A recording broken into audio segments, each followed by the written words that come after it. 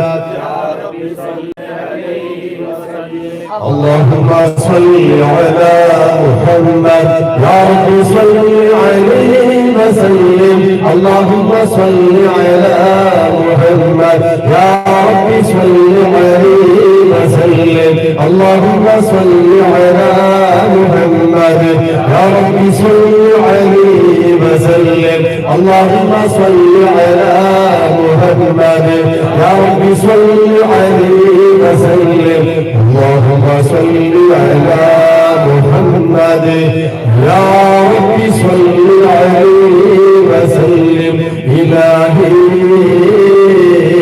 أنت مقصودي ورضاك مطلوبي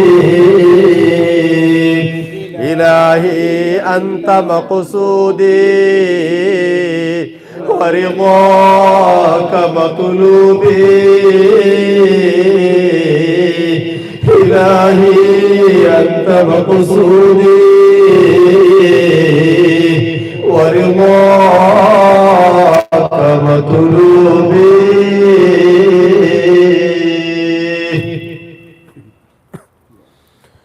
لا إله إلا أنت سبحانك إني كنت من الظالمين لا إله إلا أنت سبحانك إني كنت من الظالمين لا إله إلا أنت سبحانك إني كنت من الظالمين لا إله إلا أنت سبحانك إني كنت من الظالمين لا إله إلا أنت سبحانك إني كنت من الظالمين لا إله إلا أنت سبحانك إني كنت من الظالمين لا إله إلا أنت سبحانك إني كنت من الظالمين لا إله إلا أنت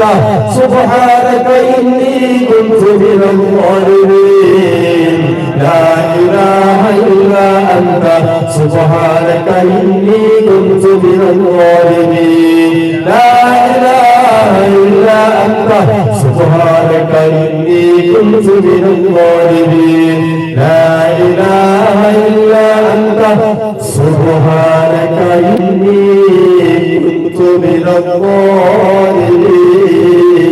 الظالمين يا حي يا قيوم برحمتك نستغيث يا حي يا قيوم برحمتك نستغيث يا حي يا قيوم برحمتك نستغيث يا حي يا قيوم برحمتك نستغيث يا حي يا قيوم برحمتك نستغيث يا حي يا قيوم برحمتك نستغيث يا حي يا قيوم برحمتك نستغيث يا حي يا قيوم برحمتك نستغيث يا حي يا قيوم برحمتك نستغيث يا حي يا قيوم برحمتك نستغيث يا حي يا قيوم برحمتك نستغيث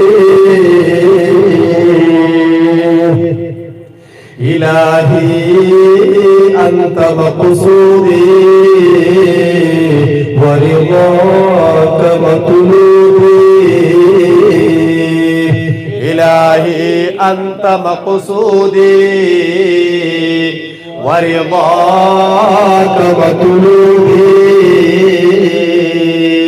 إلهي أنت مقصودي ورضاك مطلوبي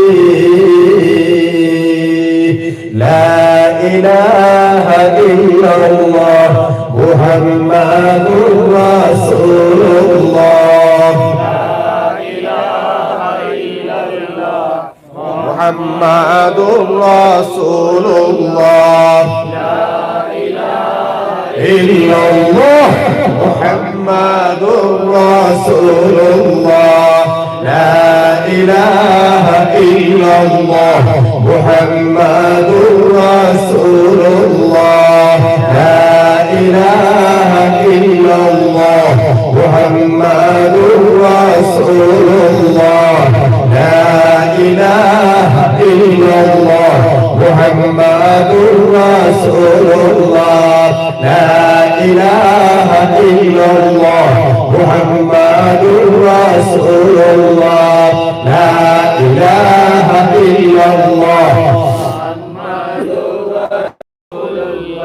لا إله إلا الله محمد رسول الله لا إله إلا الله محمد رسول الله لا إله إلا الله محمد رسول الله لا إله إلا الله محمد رسول الله الله الله الله الله الله الله الله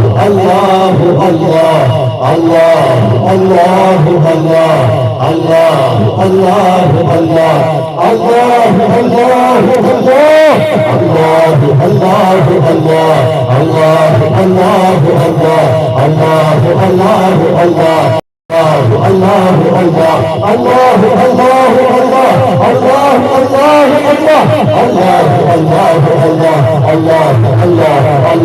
الله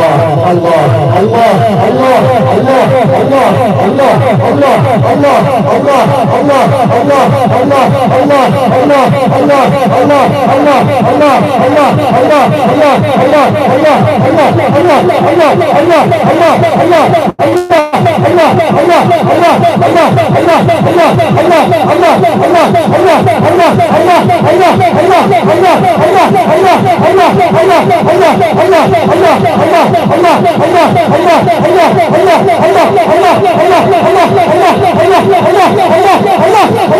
الله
السلام عليك يا ولي الله السلام عليك يا ولي الله السلام عليك يا ولي الله السلام عليك يا ولي الله السلام عليك يا ولي الله السلام عليك يا ولي الله السلام عليك يا ولي الله السلام عليك يا ولي الله السلام عليك يا ولي الله السلام عليك يا ولي الله السلام عليك يا ولي الله.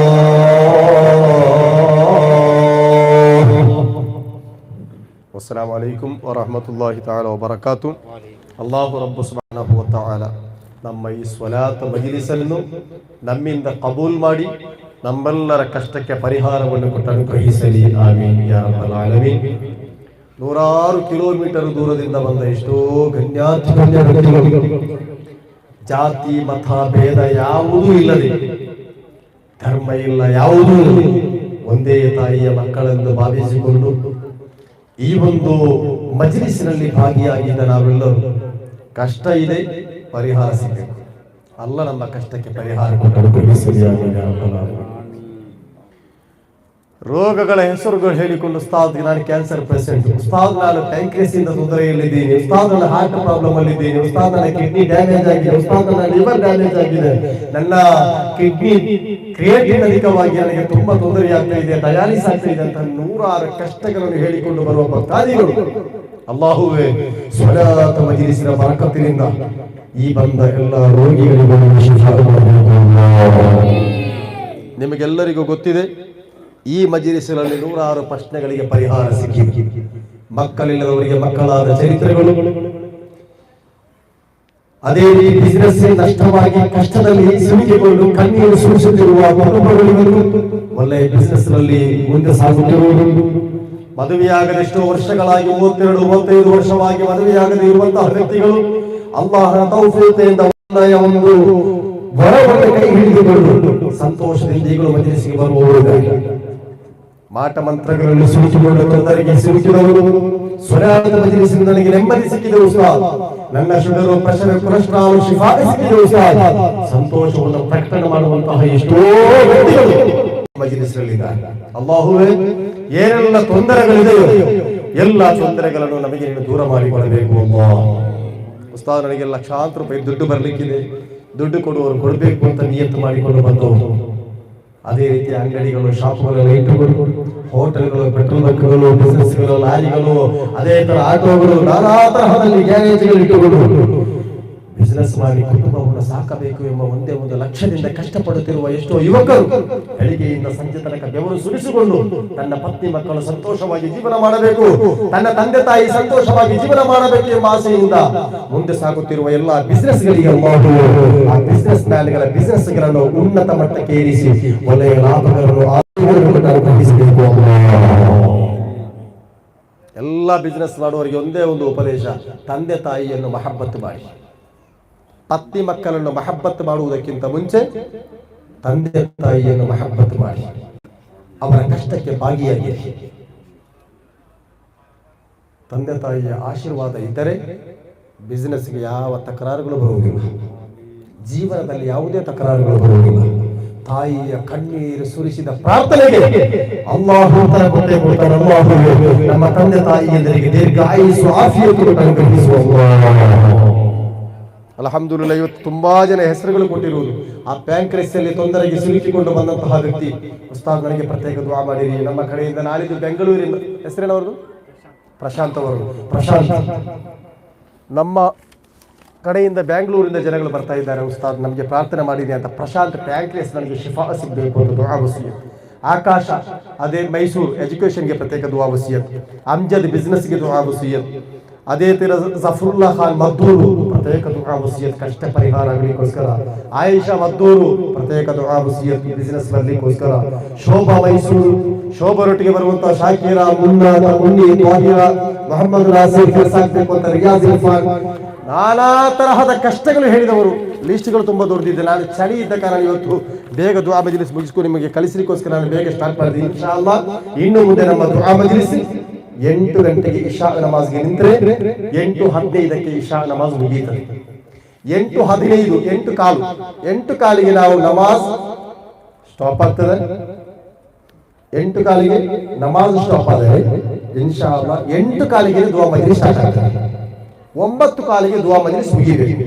9:15ಗೆ ಇಲ್ಲಿಂದ ಎಲ್ಲರೂ ಹೋಗಿರ್ಬೇಕು. ಈ ತರ ಇನ್ಶಾ ಅಲ್ಲಾಹ್ ನನಗೆ ಎಲ್ಲ ಸಹಕಾರ ಕೊಡಬೇಕು. ನಮ್ಮ ಮಜ್ಲಿಸ್ ಬೇಗ ಆಗಬೇಕು. ನಮಗೆಲ್ಲ ನೀವು ದುಆ ಮಾಡಬೇಕು, ನನಗೂ ದುಆ ಮಾಡಬೇಕು, ನನ್ನ ಕುಟುಂಬಕ್ಕೂ ದುಆ ಮಾಡಬೇಕು. ನಿಮಗೋಸ್ಕರ ನನ್ನ ಮಜ್ಲಿಸಲ್ಲಿ ದುಆ ಮಾಡ್ತಾ ಇರ್ತೀನಿ. ಜನವರಿ 11 ತಾರೀಕು ಭಾನುವಾರದಂದು ಸಂಜೆ 5 ಗಂಟೆಗೆ ಮೆರವಣಿಗೆ ನಡೆಯುತ್ತದೆ. ಆ ಸಂದಲ್ ತಂದು ಇಲ್ಲಿ ಹಾಕುವುದು ನಿಮಗೆಲ್ಲರಿಗೂ ಗೊತ್ತಿದೆ. ಅದಕ್ಕೆ ಮುಂಚಿತವಾಗಿ ಮುಂದಿನ ರಾತ್ರಿ ನೂರಾನಿ ಸಂದಲ್ ಇರ್ತದೆ. ಅದೇ ರೀತಿ ಉರೂಸ್ ಕಾರ್ಯಕ್ರಮ ಜನವರಿ 11 ತಾರೀಕು ಭಾನುವಾರದಂದು 5 ಗಂಟೆಗೆ ಇನ್ಶಾ ಅಲ್ಲಾಹ್ ಪ್ರಾರಂಭವಾದರೆ 10 ಗಂಟೆ ತನಕ ಇರ್ತದೆ. ನೀವೆಲ್ಲರೂ ಬಂದು ಸಹಕರಿಸಬೇಕು. ಆ ಉರೂಸ್ ಕಾರ್ಯಕ್ರಮದಲ್ಲಿ ತಮ್ಮಲ್ಲಿ ಕಳಕಳಿಯಿಂದ ಕೇಳಿಕೊಳ್ತಾ ಇದ್ದೇನೆ. ಇಲ್ಲಿ ಬಂದವರೆಲ್ಲ ಕಷ್ಟಕ್ಕೆ ಅಲ್ಲಾಹು ಪರಿಹಾರವನ್ನು ಕೊಟ್ಟು ಅನುಗ್ರಹಿಸಲಿ. ಆಮೀನ್ ಯಾ ರಬ್ಬಲ್ ಆಲಮೀನ್.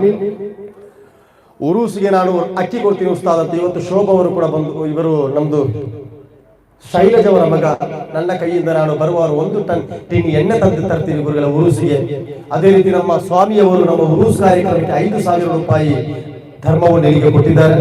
ಅದೇ ರೀತಿ ತೇಜು ಎಂಬ ಒಂದು ವ್ಯಕ್ತಿ ಅವರೊಟ್ಟಿಗೆ ಬರುವಂತ 5,000 ರೂಪಾಯಿ ಇಲ್ಲಿಗೆ ಉರೂಸ್ ಕಾರ್ಯಕ್ರಮಕ್ಕೆ ಸಹಾಯ ಮಾಡಿದ್ದಾರೆ.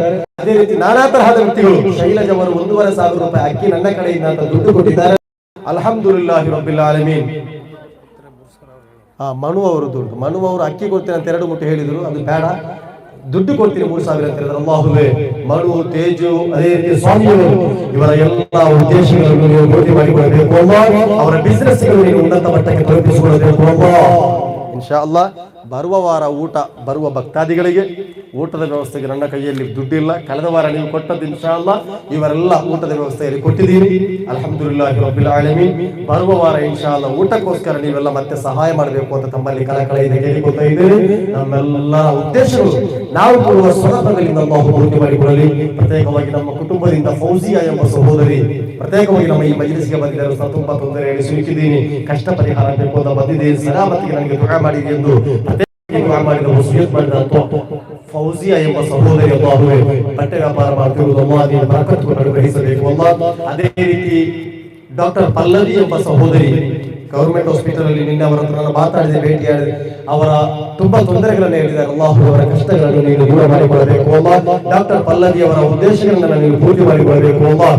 ಅದೇ ರೀತಿ ಇಲ್ಲಿ ಬಂದಂತಹ ನನ್ನ ಆತ್ಮೀಯ ಎಲ್ಲ ವ್ಯಕ್ತಿಗಳು, ಎಲ್ಲರ ಹೆಸರು ಜಾಕಿರ್ ಬಾಯಿ ಅವರ ಮಗನಿಗೆ ಪ್ರತ್ಯೇಕವಾಗಿ ತುಂಬಾ ತೊಂದರೆಯಲ್ಲಿದ್ದ ಹುಡುಗ, ಅವರಿಗೆ ಒಂದು ಲಿವರ್ ಇನ್ಫೆಕ್ಷನ್ ಆಗಿ ತುಂಬಾ ಕರುಳು ಇನ್ಫೆಕ್ಷನ್ ಆಗಿ ತುಂಬಾ ತೊಂದರೆಯಲ್ಲಿ ಸಿಲುಕಿಕೊಂಡು ನೋವು ಅಂತ ಸುರುಚಿಕೊಂಡು ಮಲಗುತ್ತಿದ್ದ ವ್ಯಕ್ತಿ ಅಲ್ಹಮ್ದುಲಿಲ್ಲಾಹ್ ಸ್ವಲಾತ್ ಮಜ್ಲಿಸಲ್ಲಿ ಮಹಬ್ಬತ್ ನನ್ನ ಮಜ್ಲಿಸ್ ನನ್ನ ಮಗನಿಗೆ ಅಲ್ಲಾಹು ಆಫಿಯತ್ ಕೊಟ್ಟು 4 ಲಕ್ಷ ತನಕ ನಾನು ಖರ್ಚು ಮಾಡಿದೆ ಎಂದು ನೊಂದುಕೊಂಡ ವ್ಯಕ್ತಿ ಅಲ್ಲಾಹು ಜಾಸಲಿಗೆ ನೀನು ಪರಿಪೂರ್ಣ ಆಫಿಯತ್ ಕೊಡಬೇಕು ಅಲ್ಲಾಹ್, ಆರೋಗ್ಯ ಕೊಡಬೇಕು ಅಲ್ಲಾಹ್, ಸಂತೋಷ ಜೀವನ ಕೊಡಬೇಕು ಅಲ್ಲಾಹ್. ಹೊಟ್ಟೆ ಒಳಗೆ ಯಾವುದೇ ಇನ್ಫೆಕ್ಷನ್ಗಳು ಇದ್ರೂ ಕೂಡ ಅದನ್ನು ಹೋಗಲಾಡಿಸಿ ಸಂತೋಷ ಜೀವನ ಕೊಡಬೇಕು ಅಲ್ಲಾಹ್. ಸಹೋದರಿ ಕ್ಯಾನ್ಸರ್ ಪೇಷಂಟ್ ಆಗಿ ಇವತ್ತು 1ನೇ ಸ್ಟೇಜಿಯಲ್ಲಿ ಇದ್ದಾರೆ. ಅಲ್ಲಾಹುವೇ ಪರಿಪೂರ್ಣ ಶಿಫಾ ಕೊಡಬೇಕು ಅಲ್ಲಾಹ್. ಕಿಡ್ನಿ ತೊಂದರೆಯಾಗಿ ಎಷ್ಟೋ ಜನ ಬರ್ತಾ ಇದ್ದಾರೆ, ನೀನು ಪರಿಪೂರ್ಣ ಶಿಫಾ ಕೊಡಬೇಕು ಅಲ್ಲಾಹ್. ಆತ್ಮಾರ್ಥತೆಯ ಮನಸ್ಸಿನಿಂದ ನೀವೆಲ್ಲ ಆಮೀನ್ ಹೇಳ್ಬೇಕು. ಇನ್ಶಾ ಅಲ್ಲಾಹ್ ನಮ್ಮ ಮಜ್ಲಿಸ್ಗೆ ಅಲ್ಲಾಹ್ ಉತ್ತರ ಕೊಡ್ತಾನೆ. ನಿಮ್ಮೆಲ್ಲರನ್ನು ಮತ್ತೊಮ್ಮೆ ಮಗದೊಮ್ಮೆ ಉರೂಸಿಗೆ ಸ್ವಾಗತ ಬಯಸ್ತಾ ಇದ್ದೇನೆ. ಜನವರಿ 11 ತಾರೀಕು 5 ಗಂಟೆಗೆ. ಮೌಲಾನಾ ಅವರು ಯಾವಾಗ ಉಮ್ರಾ ಹೋಗುದು? ಉರೂಸಿಗಿಲ್ಲ, ಜನವರಿ 11ಕ್ಕೆ ಹೋಗುದು. ಅಲ್ಲಿ ಪ್ರತ್ಯೇಕ ನಮಗೆ ದುಆ ಮಾಡಿ ಇನ್ಶಾ ಅಲ್ಲಾಹ್. ಮಕ್ಕಾ ಮದೀನಾದಲ್ಲಿ ಮೌಲಾನಾ ಖಾಲಿದ್ ಹಜರತ್ ಅವರು ನನ್ನ ಮಜ್ಲಿಸ್ ಬರುವಂತಹ ಎಲ್ಲ ಧರ್ಮದವರಿಗೆ ಅಲ್ಲಿ ಪ್ರಾರ್ಥನೆ ಮಾಡ್ತಾ ಇರ್ತಾರೆ. ಕಣ್ಣೀರು ಸುರಿಸಿ ಪ್ರಾರ್ಥನೆ ನಡೀತಾ ಇರ್ತದೆ. ಎಲ್ಲಿಯೂ ನಡೆಯುತ್ತೆ. ಮಕ್ಕಾ ಮದೀನಾಗಳಲ್ಲಿಯೂ ಮಕ್ಕಾ ಮದೀನಾದಲ್ಲಿಯೂ ಕೂಡ ಮೌಲಾನಾ ಹಜರತ್ ಅವರು ನಮಗೋಸ್ಕರ ದುಆ ಮಾಡ್ತಾ ಇದ್ದಾರೆ. ಅಲ್ಲಾಹ್ ನಮ್ಮ ದುಆಗಳಿಗೆ ಉತ್ತರ ಕೊಟ್ಟು ನಮ್ಮನ್ನು ಒಂದರಿಂದ ಸಲಾಮತ್ ಮುಚ್ಚಲ ತೆಗೀರಿಯಲ್ಲ ಇನ್ಶಾ ಅಲ್ಲಾಹ್.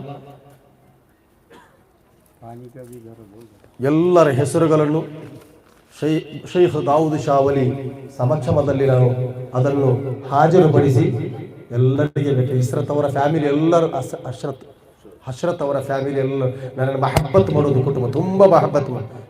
ಈ ಸಲ ಊರಿಂದ ಬಂದಾಗ ಅವರ ಮನೆಯಲ್ಲೇ ಫುಡ್ ಇಷ್ಟು ದಿನ. ಅಲ್ಲಾಹು ಧಾರಾಳ ನೆಅಮತ್ ಕೊಡಬೇಕು ಅಲ್ಲಾಹ್. ಅವರ ಲಾರಿಗಳು ಸೇಲಾಗಲಿಕ್ಕೆ ತುಂಬಾ ಲಾರಿಗಳು ಸೇರಿಗಿಟ್ಟಿದ್ದಾರೆ.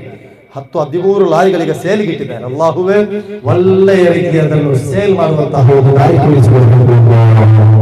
ಅವರ ಕುಟುಂಬದಿಂದ ಬಂದವರಿಗೂ ಮದ್ದೂರಿಂದ ಬಂದವರು, ಬೆಂಗಳೂರಿನಿಂದ ಬಂದವರು, ಇವತ್ತು ಮೈಸೂರು ಭಾಗದಿಂದ ಹುಣಸೂರು ಕಡೆಯಿಂದ ಬಂದವರು, ನಾನಾ ತರಹದಲ್ಲಿ ತೊಂದರೆಗೆ ಸಿಲುಕಿಕೊಂಡು ಕಷ್ಟಕ್ಕೆ ಪರಿಹಾರ ಸಿಗಬೇಕು ಎಂಬ ಉದ್ದೇಶದಿಂದ ನಮ್ಮ ಮಜ್ಲಿಸ್ನಲ್ಲಿ ಭಾಗಿಯಾದ ಹೆಸರೇ ನಿಮ್ದು? ನಜೀಬ್ ಅವರು ತುಂಬಾ ತೊಂದರೆಯಲ್ಲಿದ್ದರು. ಅವರಿಗೂ ಅವರ ಮಗಳಿಗೂ ಪತ್ನಿಗೂ ಮಗಳಿಗೂ ಸರಾಮತ್ರ ದಾರಿಯನ್ನು ತೋರಿಸಿಕೊಡಬೇಕು.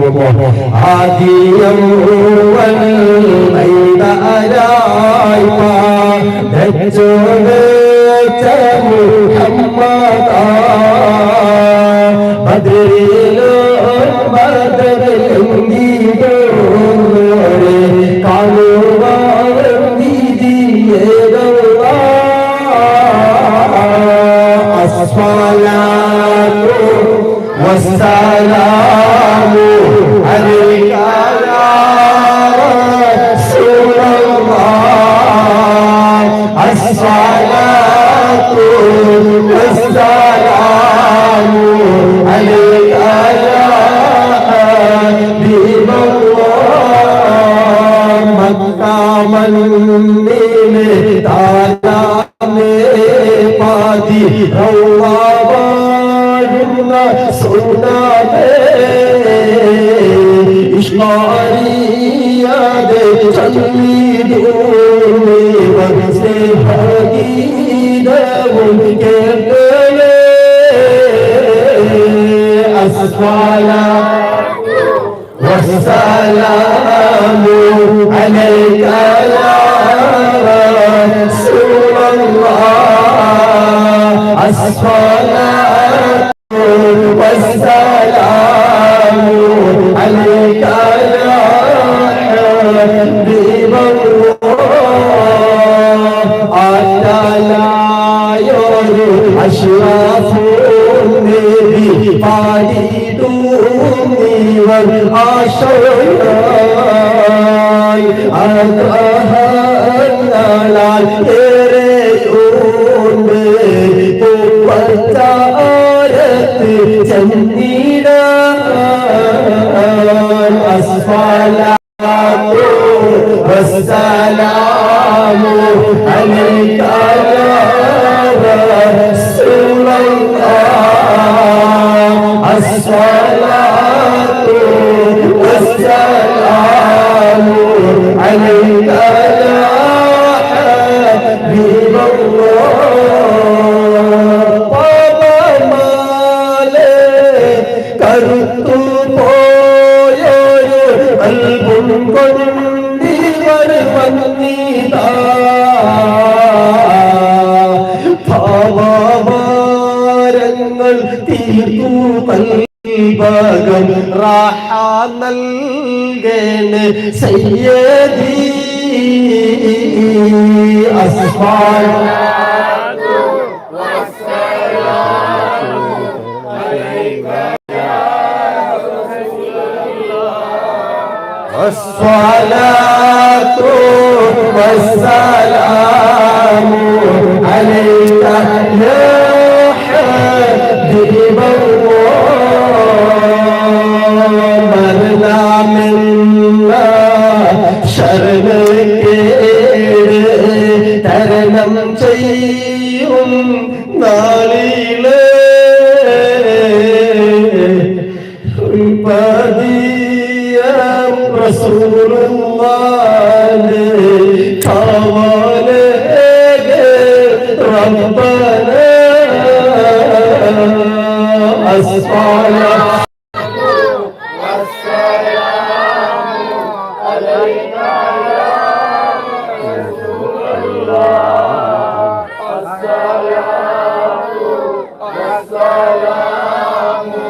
عليك يا حبيب الله. മഹിഷാറ മണ്ണിൽ എത്തും നേരത്ത് കൈവേദിയല്ലേ യാ നബി. മൗത്തിൻ നേരത്തും ഉമ്മത്തിയെന്നും ഉരത്തോരാനന്റെ വാരി. അസ്സലാത്തു വസ്സലാമു അലൈക യാ റസൂലല്ലാഹ്. الصلاة والسلام عليك يا حبيب الله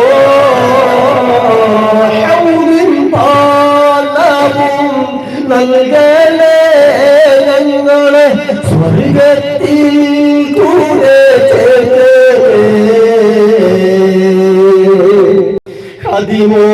അതിമോഹമാനും മറിയം തങ്ങൾ കൈപിടിക്കണം ഞങ്ങളെ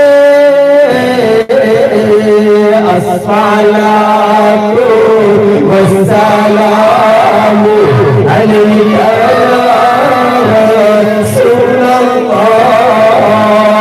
الصلاة والسلام عليك يا حبيب الله يا نبي سلام عليك يا رسول سلام عليك يا حبيب سلام عليك صلوات الله عليك طلع البدر علينا من ثنيات الوداع وجب الشكر علينا ما دعا لله داعي يا نبي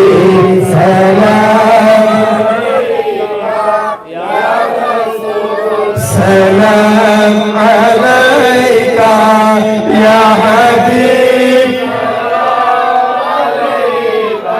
صلوات الله عليك رحمته لتاج والي رحمته لتاج والي تو جهان علاج والي عرشك نعمت مالي عسير كناك مالي يا نبي يا رسول يا حبيب سلام عليك صلوات الله عليك मेरी आने वाले नस्ले तेरे इश्क़ ही में मचले उन्हें लेके तुम बनाना मदनी मदीना वाले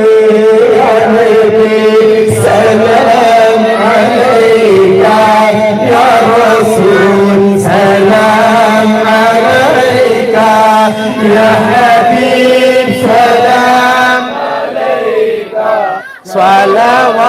सलावतुल्लाह अलैका या नबी सलाम अलैका या रसूल सलाम अलैका या हबीब सलाम अलैका सलावतुल्लाह अलैका या नबी सलाम अलैका या रसूल सलाम अलैका या हबीब सलाम अलैका सलावतुल्लाह अलैका الحمد لله الحمد لله الحمد لله رب العالمين اللهم صل على رسولك سيدنا محمد وعلى آل سيدنا ومولانا محمد كما صليت وسلمت وباركت على سيدنا إبراهيم وعلى آل سيدنا إبراهيم في العالمين إنك حميد مجيد الصلاة والسلام عليك يا سيدنا يا رسول الله الصلاة والسلام عليك يا سيدنا يا حبيب الله الصلاة والسلام عليك يا سيدنا يا خير خلق الله خذ بيدينا قلت هيلتنا أدركنا يا رسول الله أغثنا يا رسول الله انظرنا يا حبيب الله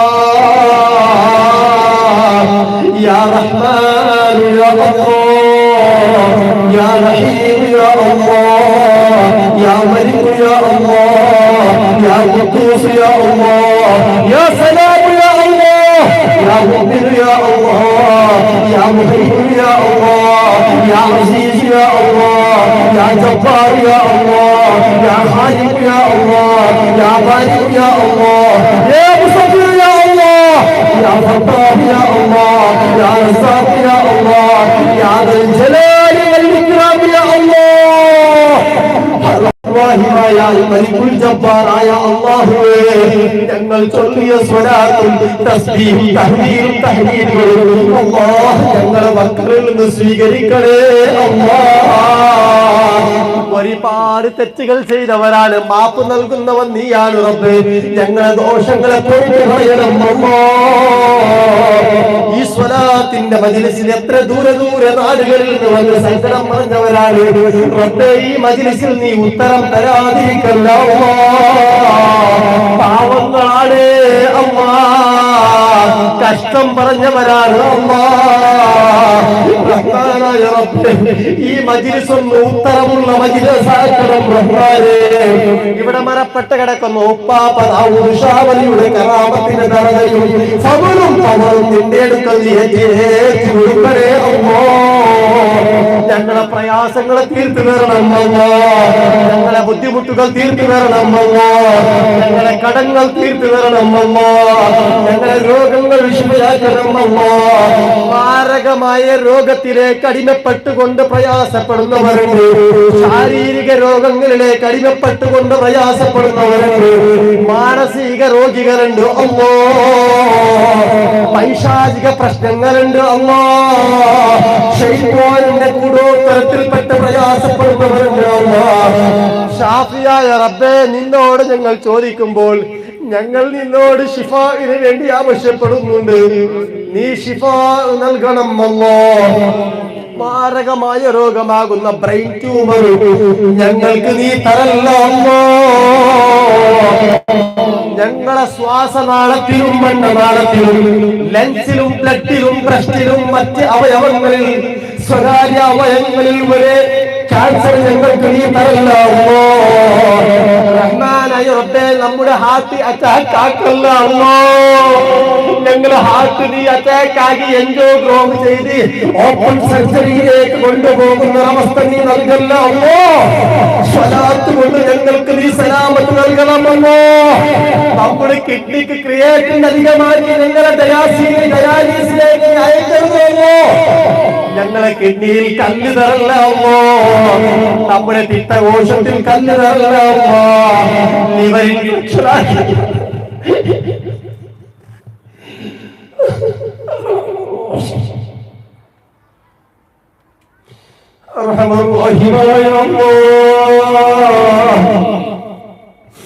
ഇവിടെ എത്ര ജനങ്ങളാണ് കഷ്ടപ്പെടുന്നത് രോഗം കൊണ്ട് ആസ്പത്രിയിലേക്ക് കൊടുക്കാൻ എന്റെ കയ്യിൽ പൈസ ഉസ്താദേ എന്നെ രക്ഷപ്പെടുത്തണമെന്ന് സങ്കടം പറഞ്ഞവരാണോ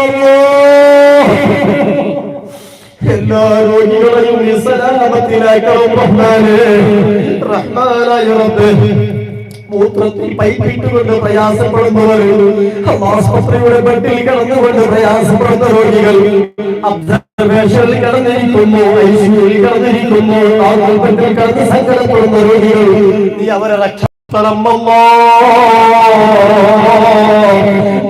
ഇൻഫെക്ഷനായി എത്രയോ ജനങ്ങൾ സങ്കടം പറഞ്ഞവരുടെ നീ സലാമത്ത് നൽകണം എത്ര പെണ്ണുങ്ങളാണ് ഗർഭപാത്രത്തിന്റെ പ്രയാസം പറഞ്ഞത് ഗർഭപാത്രത്തിലുള്ള മുഴകൾ നീ മാറ്റി കൊടുക്കണം റഹ്മാനായ റബ്ബേ ബ്ലീഡിങ്ങിന്റെ പ്രശ്നമുള്ളവരുടെ ബ്ലീഡിങ്ങിന്റെ പ്രശ്നം നീ മാറ്റി കൊടുക്കണം ഞങ്ങൾക്ക് സുഖം തരല്ല പ്രഷർ തരല്ല കൊളസ്ട്രോൾ തരല്ല സോറിയാസിസ് ഡിസീസ് തരല്ല അല്ലാഹ്, അലർജി തരല്ല അല്ലാഹ്, ഫംഗസ് തരല്ല അല്ലാഹ്, വൈറസ് തരല്ല അല്ലാഹ്, ലൈംഗിക രോഗം തരല്ല അല്ലാഹ്, മൈഗ്രെയിൻ രോഗം തരല്ല അല്ലാഹ്, അപ്പൻഡിക്സ് തരല്ല അല്ലാഹ്, അൾസർ തരല്ല അല്ലാഹ്, പൈൽസ് രോഗം തരല്ല അല്ലാഹ്, വിഷ്ണുവിന്റെ രോഗം തരല്ല അല്ലാഹ്. ഇങ്ങനെ എണ്ണപ്പെട്ട എത്ര രോഗങ്ങളുണ്ട് ഞങ്ങളെ ശരീരത്തിലേക്ക് നീ തരല്ല അല്ലാഹ്. ഞങ്ങളെ നീ സലാമത്തിലാക്കണം അല്ലാഹ്, രക്ഷപ്പെടുത്തണം അല്ലാഹ്. എല്ലാ ധർമ്മക്കാരും എല്ലാ മതക്കാരും ജാതി മതഭേദമെന്ന് കഷ്ടം പറഞ്ഞ് മജ്‌ലിസിൽ ബാക്കിയായിട്ടുണ്ട്. നീ കൈപിടിക്കണം അല്ലാഹ്. സ്വലാത്തിന്റെ മജ്‌ലിസിൽ വന്നവരെ ബിസിനസ്സുകൾ നീ വിജയിപ്പിക്കണം അല്ലാഹ്. ദാരിദ്ര്യം കൊടുക്കല്ല അല്ലാഹ്. എത്ര ജനങ്ങളാണ് ചെറിയ ചെറിയ ഹോട്ടലുകൾ വെച്ച് ജീവിക്കുന്നവർ, ചെറിയ ചെറിയ കടകൾ വെച്ച് ജീവിക്കുന്നവർ, ഗ്യാരേജുകൾ വെച്ച് ജീവിക്കുന്നവര്, നഴ്സറികൾ വെച്ച് ജീവിക്കുന്നവര്, വാഹനങ്ങൾ വെച്ച് ജീവിക്കുന്നവര്, ആട്ടോകൾ വെച്ച് ജീവിക്കുന്നവര്, പെട്രോൾ ബങ്ക് വെച്ച് ജീവിക്കുന്നവര്, ഡ്രസ് കച്ചവടം ചെയ്യുന്നവര്, അമ്മോ എല്ലാവരും ബിസിനസ്സുകൾ നീ വൻ വിജയമാക്കണം അമ്മോ. ആരെയും നീ ദാരിദ്ര്യത്തിലാക്കല്ല അല്ലാഹ്. നിന്റെ ഖജനാവ് നീ തുറന്നു കൊടുക്കണേ അല്ലാഹ്. ഞങ്ങളെ ഈമാനൊന്ന് നീ സലാമത്താക്കി തരണം അല്ലാഹ്. ഞങ്ങൾക്ക് ഇസ്സത്ത് നൽകണം അല്ലാഹ്, ഹിദായത്ത് നൽകണം അല്ലാഹ്, ആഖിബത്ത് നന്നാക്കണം അല്ലാഹ്. ഭാഗത്തിൽ നിന്ന് സ്വലാത്തിന്റെ മജ്‌ലിസിൽ വന്നിട്ടുണ്ട്. ഭർത്താവിന്റെ വീട്ടിലേക്ക് പോകണമെന്ന് വാപ്പ പറയുന്ന സമയത്ത് അല്ലാഹ് എനിക്ക് പോകാൻ താല്പര്യമില്ല എന്ന് സങ്കടം പറഞ്ഞവർ മനസ്സ് സന്തോഷത്തിലാക്കണം അല്ലാഹ്. ഭർത്താവിന്റെ വീട്ടിൽ സന്തോഷ ജീവിതം കൊടുക്കണം അല്ലാഹ്. ഭർത്താവിനോട് മഹബത്ത് കൊടുക്കണം അല്ലാഹ്. അവരെ ദാമ്പത്യ ജീവിതത്തിൽ ബറക്കത്ത് നൽകണം അല്ലാഹ്. അർഹമുർ-റഹീമായ അല്ലാഹ്, ഇവിടെ വന്ന എത്രയോ ദാമ്പത്യ ജീവിതത്തിൽ വസിയത്ത് പറഞ്ഞവരുടെ ദാമ്പത്യ ജീവിതം നീ നന്നാക്കണം അല്ലാഹ്. അവർക്ക് ഹൈറായ മക്കളെ കൊടുക്കണം അല്ലാഹ്. ഞങ്ങൾക്ക് തന്ന മക്കളെ സ്വാലിഹീങ്ങളിൽ പെടുത്തണം അല്ലാഹ്. ഞങ്ങളെ മക്കളെ നീ ഒരിക്കലും ജൂലി കഴിക്കുന്നവരിലാക്കല്ല അല്ലാഹ്. കഞ്ചാവിന്റെ പിന്നിൽ സഞ്ചരിക്കുന്ന മക്കളാക്കല്ല അല്ലാഹ്. വ്യഭിചാരികളായ മക്കളാക്കല്ല അല്ലാഹ്. ഞങ്ങളെ പെൺമക്കളെ നീ ഇസ്സത്തുള്ള മക്കളാക്കല്ല അല്ലാഹ്. ഞങ്ങളെ പെൺമക്കളെ ഇസ്സത്തുള്ള മക്കളാക്കല്ല. ഞങ്ങളെ പെൺമക്കളെ ഇസ്സത്ത് നഷ്ടപ്പെടുത്താൻ പരിശ്രമിക്കുന്ന എത്രയോ ജനങ്ങളുണ്ടോ നീ അവർക്ക് പരാജയം കൊടുക്കണമല്ലോ, അവർക്ക് പരാജയം കൊടുക്കണമല്ലോ. ഞങ്ങളെ പെൺമക്കൾക്ക് ഇസ്സത്തും ഈമാനും തഖ്വയും നൽകി നീ വളർത്തിയെടുക്കണമല്ലോ. മക്കൾക്ക് പ്രാർത്ഥിക്കുന്ന ബാപ്പമാരെ ഞങ്ങൾ നീ കൊടുക്കണമല്ലോ. ഞങ്ങളുടെ മക്കൾക്ക് വിദ്യാഭ്യാസം നൽകണമല്ലോ. ഞങ്ങളുടെ മക്കളെ നീ നല്ല ബുദ്ധിശക്തി നൽകണമല്ലോ. ഞങ്ങളുടെ മക്കൾക്ക് ഓർമ്മശക്തി നൽകണമല്ലോ. ഞങ്ങളുടെ മക്കൾക്ക് റബ്ബേ ജനങ്ങൾ ഒരിക്കലും ചിരിക്കാത്ത രൂപത്തിൽ ഞങ്ങളുടെ മക്കൾക്ക് ഗവൺമെന്റ് ഉദ്യോഗം നീ നൽകണമല്ലോ. ഞങ്ങൾക്ക്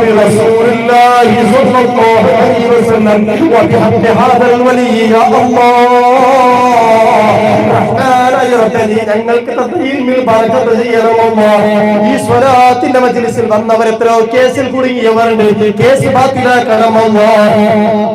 ആരെയും സ്റ്റേഷന്റെ മുമ്പിൽ പോകുന്ന അവസ്ഥ നൽകല്ല, ആരെയും ജയിലിൽ അടക്കല്ല, ആരെയും കോർട്ടിലേക്ക് അയക്കല്ല. എത്രയോ ജനങ്ങൾ സങ്കടം പറഞ്ഞിട്ടുണ്ട്, എന്റെ കോർട്ട് കേസ് തീർക്കാൻ അവരെ കോർട്ടുകളുടെ കേസ് തീർത്തു കൊടുക്കണേ അമ്മോ. ഈമാനോട് കൂടെ ഹബീബായ മുഹമ്മദുർ റസൂലുള്ളാഹ്, യാ റസൂലല്ലാഹ്, യാ ഹബീബല്ലാഹ്,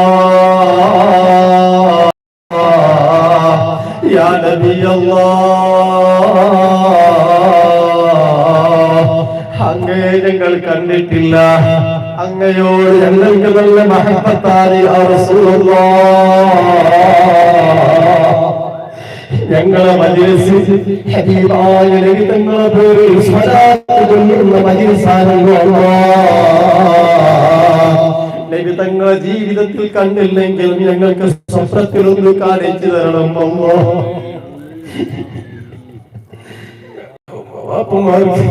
ഞങ്ങളെ ഉമ്മ വാപ്പമാർക്ക്, ഞങ്ങളെ ഭാര്യ മക്കൾക്ക്, ഞങ്ങളെ കുടുംബങ്ങൾക്ക്, ഞങ്ങൾക്കും അല്ലാഹ് ഹബീബായ നബി തങ്ങളെന്ന് സ്വപ്നത്തിൽ കണ്ട് സന്തോഷിക്കാൻ മഹാഭാഗ്യം നൽകണേ അല്ലാഹ്.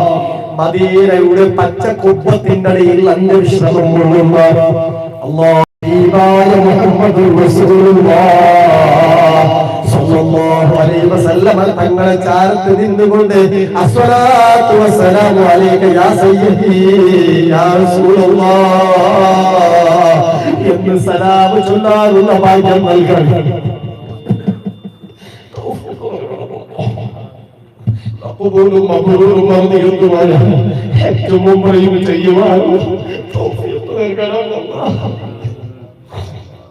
ഞങ്ങൾ സ്വന്തം സമ്പാദിച്ച് ഞങ്ങളെ സ്വന്തം പൈസയിൽ ഹജ്ജും ഉംറയും ചെയ്യണം. മഹാഭാഗ്യം നൽകണേ റബ്ബേ, ആ മഹാഭാഗ്യം നൽകണേ അല്ലാഹ്. ഞങ്ങളെ ഉമ്മയെയും ബാപ്പയെയും ഹജ്ജിലേക്ക് നീ എത്തിക്കണം അല്ലാഹ്. ഞങ്ങൾക്കും ഹജ്ജും ഉംറയും ചെയ്യാൻ ആഗ്രഹമുണ്ട് അല്ലാഹ്. ഹലാലായ പൈസ ഞങ്ങൾക്ക് സമ്പാദിക്കാനുള്ള തൗഫീഖ് നൽകണം അല്ലാഹ്. അല്ലാഹുവേ, മരിക്കുന്ന സമയത്ത് ഈമാനോട് കൂടെ ലാ ഇലാഹ ഇല്ലല്ലാഹ് എന്ന് ചൊല്ലി ഞങ്ങൾക്ക് മരിക്കണമെന്ന ആശയാണല്ലോ റബ്ബേ. ആ ഒരു മഹാഭാഗ്യം ഞങ്ങൾക്ക് നൽകണേ അല്ലാഹുവേ. ആ സമയത്തൊന്നും നബി തങ്ങളെ മുഖം കണ്ട് പൊന്തിരിച്ചുകൊണ്ട് മരിക്കണം റബ്ബേ. സ്വർഗം പിടിക്കണം അല്ലാഹ്. നൂറാറ് ജനർ കഷ്ടಗಳನ್ನು ಹೇಳಿ സ്വലാത്ത് മജ്‌ലിസിಗೆ ಬಂದವರಲ್ಲಿ ಜಾತಿಯಿಲ್ಲ, ಧರ್ಮವಿಲ್ಲ, ಭೇದವಿಲ್ಲ, ವರ್ಣವಿಲ್ಲ, ಎಲ್ಲರೂ ಒಂದೇ ತಾಯಿಯ ಮಕ್ಕಳೆಂಬ ಭಾವನೆಯಿಂದ ನಾವೆಲ್ಲ ಒಂದು ಸೇರಿಕೊಂಡು ಕಷ್ಟಗಳನ್ನು ನಿನ್ನ ಮುಂದೆ ಹಂಚುತ್ತಿರುವಾಗ ನಮ್ಮ ಎತ್ತಿ ಹಿಡಿದ ಎರಡು ಕೈಗಳನ್ನು ನೀನು ದೂರ ಮಾಡಬೇಡ ಅಲ್ಲಾಹ್. ಈ ಮಜ್‌ಲಿಸಿನಲ್ಲಿ ಎಷ್ಟೋ ನೊಂದುಕೊಂಡವರು ಅಲ್ಲಾಹ್, ನಾವೆಲ್ಲ ಎಷ್ಟೋ ತಪ್ಪುಗಳು ಮಾಡಿದವರು, ನಮಗೆ ನೀನು ಮಾಫು ಕೊಡಬೇಕು ಅಲ್ಲಾಹ್. ನಮ್ಮ ಇಸ್ತಿಗ್ಫಾರ್ ಕಬೂಲ್ ಮಾಡು ಅಲ್ಲಾಹ್. ಸಲಾತ್ ಸಲಾಮುಗಳು ಕಬೂಲ್ ಮಾಡು ಅಲ್ಲಾಹ್. ತಹ್ಮೀದ್ಗಳು ಕಬೂಲ್ ಮಾಡು ಅಲ್ಲಾಹ್. ನಮ್ಮ ತಹ್ಮೀದ್ಗಳು ನೀ ಕಬೂಲ್ ಮಾಡು ಅಲ್ಲಾಹ್. ಅದರ ಬರಕತ್ತಿನಿಂದ ನಮ್ಮ ಹೃದಯವನ್ನು ಶುಚಿತ್ವಗೊಳಿಸುವಲ್ಲಾಹ್. ನಮ್ಮ ಮನಸಂತರಾಳದಲ್ಲಿರುವ ಎಲ್ಲಾ ತಪ್ಪುಗಳನ್ನು ದೂರ ಮಾಡಿ ನಮ್ಮ ಮನಸಂತರಾಳದಲ್ಲಿ ಮಹಬ್ಬತ್ ಮಾಡುವ ಮುಹಮ್ಮದುರ್ ರಸೂಲುಲ್ಲಾಹಿ ಸಲ್ಲಲ್ಲಾಹು ಅಲೈಹಿ ವಸಲ್ಲಂ ಅವರ ಮೇಲೆ ಧಾರಾಳ ಸಲಾತ್ ಸಲಾಮುಗಳು ಹೇಳುವ ಈಮಾನ್ದಾರಿಗಳಾಗಿ ನಮ್ಮನ್ನು ನೀನು ಪರಿವರ್ತನೆ ಮಾಡಬೇಕು ಅಲ್ಲಾಹ್. ಉಮ್ಮತೆ ಖಜರಾಯಿನ ಅಡಿಯಲ್ಲಿ ಅಂತ್ಯ ವಿಶ್ರಾಂತಿ ಪಡೆಯುತ್ತಿರುವ ತಾಜಿದಾರೇ ಯಾ ರಸೂಲಲ್ಲಾಹ್, ಸರ್ಕಾರೇ ಯಾ ಹಬೀಬಲ್ಲಾಹ್, ಕಾದಿರಾತೆ ಯಾ മുജീബല്ലാഹ്. നബി തങ്ങളെ ഒന്ന് ഞങ്ങൾക്ക് മഹബത്ത് വെക്കണം യാ അല്ലാഹ്. ഞങ്ങളുടെ ഭാര്യമക്കൾക്ക് മഹബത്ത് നൽകണം അല്ലാഹ്. ഞങ്ങളുടെ ഉമ്മവാപ്പമാരുടെ ഹൃദയത്തിൽ നബി തങ്ങളോടുള്ള മഹബത്ത് നൽകണം അല്ലാഹ്. ഞങ്ങൾ അറിഞ്ഞിട്ടും അറിയാതെയും രഹസ്യമായും രഹസ്യമായും ചെയ്ത എല്ലാ തെറ്റുകളും കൊടുക്കുന്നു. നമ്മെല്ലാവരും നീ ಇಷ್ಟಪಟ್ಟ ಇಷ್ಟದಾಸರುಗಳ ವಿಭಾಗದಲ್ಲಿ ಒಳಪಡಿಸಬೇಕು ಅಲ್ಲಾಹ್. ಎಷ್ಟೋ ರೋಗಿಗಳು ಬಂದಿದ್ದಾರೆ ಅಲ್ಲಾಹ್. ಶಾಫಿಯಾದ ಅಲ್ಲಾಹ್ ನೀನು ಶಿಫ ಕೊಡಬೇಕು ಅಲ್ಲಾಹ್. ಕ್ಯಾನ್ಸರ್ ರೋಗ ಕೊಡಬೇಡ ಅಲ್ಲಾಹ್. ಬ್ರೈನ್ ಟ್ಯೂಮರ್ ರೋಗ ಕೊಡಬೇಡ ಅಲ್ಲಾಹ್. ಪ್ಲೇಗ್ ರೋಗ ಕೊಡಬೇಡ ಅಲ್ಲಾಹ್. ಏಡ್ಸ್ HIV ಎಂಬ ಮಾರಕ ರೋಗ ನಮಗೆ ಯಾರಿಗೂ ಕೊಡಬೇಡ ಅಲ್ಲಾಹ್. ಶ್ವಾಸನಾಳದಲ್ಲಿ ಕ್ಯಾನ್ಸರ್ ಕೊಡಬೇಡ ಅಲ್ಲಾಹ್. ಅನ್ನನಾಳದಲ್ಲಿ ಕ್ಯಾನ್ಸರ್ ಕೊಡಬೇಡ ಅಲ್ಲಾಹ್. ನಮ್ಮ ಬ್ಲಡ್ ಅಲ್ಲಿ ಕ್ಯಾನ್ಸರ್ ಕೊಡಬೇಡ ಅಲ್ಲಾಹ್. ಕ್ಯಾನ್ಸರ್ ನಮಗೆ ನೀನು ಕ್ಯಾನ್ಸರ್ ಕೊಡಬೇಡ ಅಲ್ಲಾಹ್. ಇವರಿಗೆ ನೀನು ಕ್ಯಾನ್ಸರ್ ಕೊಡಬೇಡ ಅಲ್ಲಾಹ್. ಶರೀರದ ಯಾವುದೇ ಒಂದು ಅಂಗಾಂಗಗಳಿಗೆ ನೀನು ಕ್ಯಾನ್ಸರ್ ರೋಗ ಕೊಡಬೇಡ ಅಲ್ಲಾಹ್. ಮೈಗ್ರೇನ್ ಎಂಬ ತಲೆನೋವು ನಮಗೆ ಕೊಟ್ಟು ಪರೀಕ್ಷೆ ಮಾಡಬೇಡ ಅಲ್ಲಾಹ್. ಅಲ್ಸರ್ ರೋಗ ಕೊಡಬೇಡ ಅಲ್ಲಾಹ್. ಅಪೆಂಡಿಕ್ಸ್ ರೋಗ ಕೊಡಬೇಡ ಅಲ್ಲಾಹ್. ಕರುಳು ರೋಗ ಕೊಡಬೇಡ ಅಲ್ಲಾಹ್. ಕರುಳುಗಳು ಇನ್ಫೆಕ್ಷನ್ ಮಾಡಬೇಡ ಅಲ್ಲಾಹ್. ನಮ್ಮ ಲಿವರ್ ಇನ್ಫೆಕ್ಷನ್ ಮಾಡಬೇಡ ಅಲ್ಲಾಹ್. ಪಿತ್ತಕೋಶದಲ್ಲಿ ಕಲ್ಲು ಕೊಡಬೇಡ ಅಲ್ಲಾಹ್. ಕಿಡ್ನಿಯಲ್ಲಿ ಕಲ್ಲು ಕೊಡಬೇಡ ಅಲ್ಲಾಹ್. ಅಲ್ಲಾಹುವೇ, ನಮ್ಮ ಕಿಡ್ನಿಗೆ ಯಾವ ಕಾರಣಕ್ಕೂ ಕ್ರಿಯೇಟಿನ್ ಅಧಿಕ ಮಾಡಬೇಡ ಅಲ್ಲಾಹ್. ತಯಾರಿಸಿ ಮಾಡುವ ಪರಿಸ್ಥಿತಿ ನಮಗೆ ಯಾರಿಗೂ ಕೊಡಬೇಡ ಅಲ್ಲಾಹ್. ಪ್ಯಾಂಕ್ರಿಯಾಸ್ ರೋಗ ನಮಗೆ ಯಾರಿಗೂ ಕೊಡಬೇಡ ಅಲ್ಲಾಹ್. ಪಿಸ್ತೂಲ ರೋಗ ಕೊಡಬೇಡ ಅಲ್ಲಾಹ್. ಐವಿಸ್ ರೋಗ ಕೊಡಬೇಡ ಅಲ್ಲಾಹ್. ಕಾಲು ಸೆಳೆತ ಕೊಡಬೇಡ ಅಲ್ಲಾಹ್. ಮಂಡಿ ನೋವು ಕೊಡಬೇಡ ಅಲ್ಲಾಹ್. ಸೊಂಟ ನೋವು ಕೊಡಬೇಡ ಅಲ್ಲಾಹ್. L4, L5, L1, L2 ನಿಂದ ನೊಂದರೆಯಲ್ಲಿ ಸೂಚಿಸಿದ ಎಷ್ಟೋ ಜನರು ಮಜ್ಲಿಸಿಗೆ ಅಲ್ಲಾಹ್. ಪರಿಪೂರ್ಣ ಶಿವ ಕೊಡು ಅಲ್ಲಾಹ್. ಪರಿಪೂರ್ಣ ಶಿವ ಕೊಡಬೇಕು ಅಲ್ಲ, ಈ ಪರಿಪೂರ್ಣ ಶಿವ ಕೊಡಬೇಕು ಅಲ್ಲ. ಅಲ್ಲಾಹುವೇ, ಎಷ್ಟೋ ಮಹಿಳೆಯರು ಗರ್ಭಪಾತ್ರದಲ್ಲಿ ಕೆಕ್ಕೆ ಬಂದು ಆಪರೇಷನ್ ಮಾಡಲೇಬೇಕು ಎಂದು ವಿದಗ್ಧರಾದ ಡಾಕ್ಟರ್ಗಳು ಬರೆದುಕೊಟ್ಟಾಗ ನೊಂದುಕೊಂಡು ಮಜಲಿಸಿಗೆ ಬಂದಿದ್ದಾರೆ. ಅಲ್ಲ, ಗರ್ಭಪಾತ್ರದಲ್ಲಿರುವ ಆ ಒಂದು ಗೆಡ್ಡೆಗಳನ್ನು ನೀನು ಹೋಗಲಾಡಿಸಬೇಕು ಅಲ್ಲ, ಬ್ಲೀಡಿಂಗಿನ ತೊಂದರೆಗಳನ್ನು ನೀವು ಹೋಗಲಾಡಿಸಬೇಕು ಅಲ್ಲ. ಆ ಎಷ್ಟೋ ದಂಪತಿಗಳು ಮಕ್ಕಳಾಗಬೇಕು. ನಾನು ಮದುವೆಯಾಗಿ 10 ವರ್ಷವಾಯಿತು, 7 ವರ್ಷವಾಯಿತು, 5 ವರ್ಷವಾಯಿತು, 12 ವರ್ಷವಾಯಿತು, ನನಗೊಂದು ಮಗು ಬೇಕು ಉಸ್ತಾದ್, ದುಆ ಮಾಡಿ ಎಂದು ಹೇಳಿದ್ದಾರೆ. ಅವರಿಗೆ ನಿನ್ನ ಮಕ್ಕಳನ್ನು ಕೊಡಬೇಕು ಅಲ್ಲ. ಮದುವೆಯಾದ ದಾಂಪತ್ಯ ಜೀವನದಲ್ಲಿ ಬರಕತ್ತು ಕೊಡಬೇಕು ಅಲ್ಲ. ಅಲ್ಲಾಹುವೇ, ನಮ್ಮ ಮಕ್ಕಳನ್ನು ಮದುವೆ ಮಾಡಿ ಅತ್ತೆ ಮಾವನ ಮನೆಗೆ ಕಳಿಸಿಕೊಡುವಾಗ ಅಲ್ಲಿ ಯಾವುದೇ ಕಿರುಕುಳಗಳು ನಮ್ಮ ಮಕ್ಕಳಿಗೆ ನೀನು ಕೊಡಬೇಡ.